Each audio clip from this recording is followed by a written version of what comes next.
السلام علیکم ورحمۃ اللہ وبرکاتہ۔ یہاں تک ہم لوگوں نے پڑھ لیا۔ ابھی یہاں قاعدہ نون ساکن یا تنوین کے بعد با آ جائے تو نون کو میم سے بدل کر میم میں غنہ کرتے ہیں۔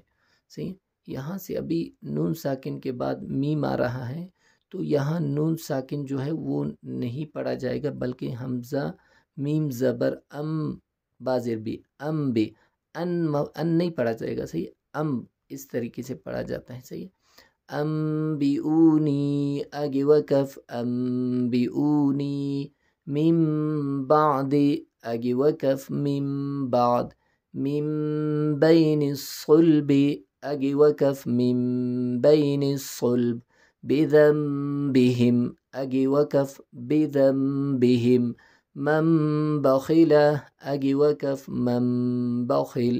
صحیح ہے، تو ان میں یہ اکثر نون جو ہے وہ نہیں پڑھا جاتا۔ جب میم چھوٹا میم آئے گا تو یہ نون جو ہے میم کے ساتھ پڑھا جاتا ہے، تو یہ درمیان میں جو ساکن والا حرف ہے وہ نہیں پڑھا جاتا۔ صحیح، امدن بعیدن آگے وقف امدن بعیدا کرام بررۃ آگے وقف کرام بررہ سمیع بصیر آگے وقف سمیع بصیر علیم بذات الصدور آگے وقف علیم بذات الصدور۔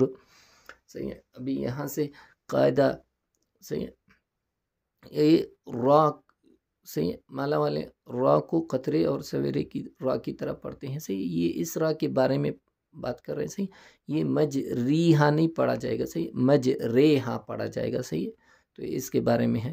اور جہاں سکتا ہوں وہاں پر آواز بالکل تھوڑی دیر کے لیے روک لیتے ہیں لیکن سانس نہیں توڑتے۔ صحیح، اس کو جو ہے سکتا کہتے ہیں۔ صحیح، یہ قرآن مجید میں آئے گا، تو ان پہ وقف نہیں ہوتا ہے، لیکن وقف آپ نے کرنا ہے، سانس نہیں نکالنا ہے۔ صحیح، یہ اس طریقے سے مج رے ہا آگے وقف مج رے ہا، یہ سکتا کس طریقے سے کرنا ہے، من راقن آگے وقف من راق، یہ سکتے پہ سانس روکنا ہے۔ صحیح، بل غان آگے وقف بل غان